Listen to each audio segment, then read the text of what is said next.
बड़े बड़े पॉडकास्ट देखने का टाइम नहीं है, कोई बात नहीं, ये चैनल को सब्सक्राइब कर लो। पॉडकास्ट की जो सबसे बेस्ट बातें होगी मेरे पॉडकास्ट की, वो इस चैनल पे मैं डालता रहूँगा शॉर्ट क्लिप्स में, ताकि आप शॉर्ट टाइम पे बहुत सारी नॉलेज गेन कर सको। Now let's start. तो ये आपने से कभी देखा है कि कुछ लोग थे जो फॉरगिव नहीं कर रहे थे, जिसके जैसे उनके फाइनेंशियल कंडीशंस भी या मे बी लाइफ के अलग अलग एस्पेक्ट में वो अटके हुए थे, ऐसा भी कुछ हुआ है? मैंने हमेशा देखा है कि फाइनेंसेस और फॉरगिवनेस की बहुत गहरी लिंक है। मैंने अपने लाइफ में जब फॉरगिवनेस प्रैक्टिस करना शुरू किया, तब फाइनेंसेस मेरी प्रायोरिटी उस समय नहीं थी, क्योंकि मेरी बॉडी मेरी प्रायोरिटी थी। क्योंकि बॉडी आप सब जगह लेके जा रहे हैं, तो मैंने ये सोचा सबसे पहले तो अपने बॉडी को ठीक करना है। तो हेल्थ प्रायोरिटी था और फिटनेस प्रायोरिटी थी। लेकिन मैंने नोटिस किया कि जैसे ही मैंने फॉरगिवनेस पे काम किया, और मैंने ऑलमोस्ट 2 से 2.5 साल काम किया फॉरगिवनेस पर, मैं रोज़ एक और इंसान को अपने लिस्ट में ऐड कर दी। जब मैंने इस प्रैक्टिस को शुरू किया, मुझे ऐसा लगा 4-5 लोग हैं, लेकिन 2-2.5 साल तक मैंने लोगों के नाम ही लिखे लिस्ट में, मतलब इतने सारे लोग हो गए।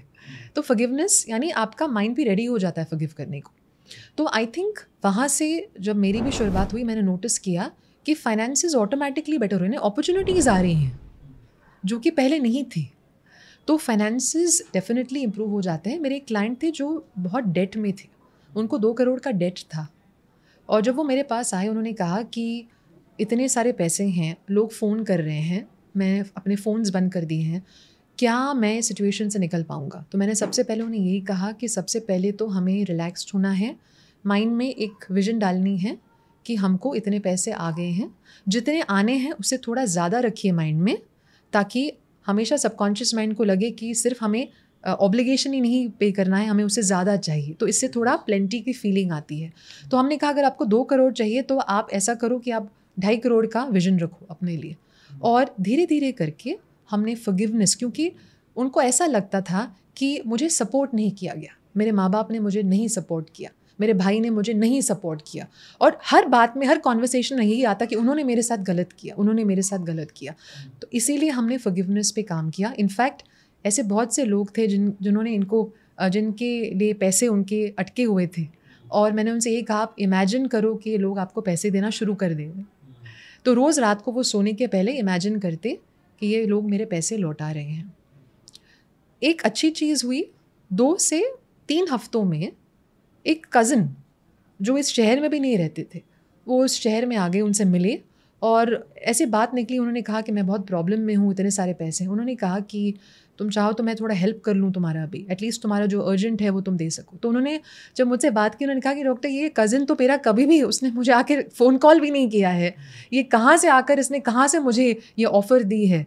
तो देखिए कैसे यूनिवर्स आपको अपॉर्चुनिटीज़ लाता है, आपके लिए द्वार खोलता है। क्योंकि समझिए, जब नेगेटिविटी आपके अंदर है, आपके इमोशंस ब्लॉक्ड हैं, आपकी एनर्जी अंदर स्टैग्नेंट है, ब्लॉक्ड है।